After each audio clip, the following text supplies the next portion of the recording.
3 বছর আগে মুক্তি পেয়ে বক্স অফিসে ঝড় তুলেছিল রণবীর কাপুর অভিনীত অ্যানিমাল। ছবির শেষের পোস্ট ক্রেডিট দৃশ্যে ইঙ্গিত মিলেছিল সিকুয়েলে, যার সম্ভাব্য নাম হিসেবে উঠে আসে অ্যানিমাল পার্ক।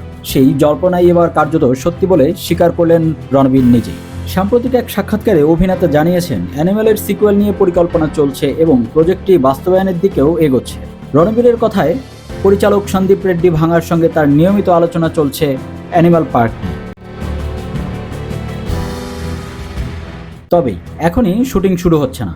রণবীর জানান, সন্দীপ রেড্ডি ভাঙা এই মুহূর্তে অন্য একটি বড় প্রজেক্ট নিয়ে ব্যস্ত। সেই কাজ শেষ না হলে অ্যানিমাল পার্কের শুটিং শুরু করা সম্ভব নয়। সবকিছু পরিকল্পনা অনুযায়ী এগোলে 2027 সালে শুটিং শুরুর সম্ভাবনা রয়েছে। রণবীর বলেন, সিকুয়েলের গল্প আগের তুলনায় আরও বড় পরিসরে ভাবা হচ্ছে। নির্মাতারা তাড়াহুড়ো না করে সময় নিয়ে স্ক্রিপ্ট তৈরি করতে চান, যাতে প্রথম ছবির সাফল্যের মান বজায় রাখা যায়। এই কারণেই ছবির কাজে কিছুটা দেরি হচ্ছে। এইদিকে সিকুয়েল ঘিরে আরও একটি চাঞ্চল্যকর গুঞ্জনও শোনা যাচ্ছে।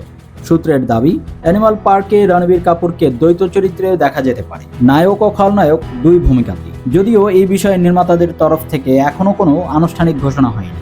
উল্লেখ্য, অ্যানিমাল মুক্তির পর যেমন বাণিজ্যিক সাফল্য পেয়েছিল, তেমনই ছবির হিংসাত্মক উপস্থাপনা ও চরিত্রায়ন নিয়ে বিতর্কও তৈরি হয়েছে। সেই অভিজ্ঞতা মাথায় রেখেই সিকুয়েলে গল্প ও চরিত্র নির্মাণে আরও সতর্ক হতে চাইছেন নির্মাতারা। সব মিলিয়ে অ্যানিমাল পার্ক যে আসছে তা প্রায় নিশ্চিত। তবে রণবীর কাপুরকে ফের এই চরিত্রে দেখতে দর্শকেরা অপেক্ষা করতে হবে আরও কিছুটা সময়। বিনোদন জগতের নিত্য নতুন আপডেট পেতে যুগবাণী এন্টারটেইনমেন্ট চ্যানেলটি সাবস্ক্রাইব করে আমাদের সাথেই থাকুন। ধন্যবাদ।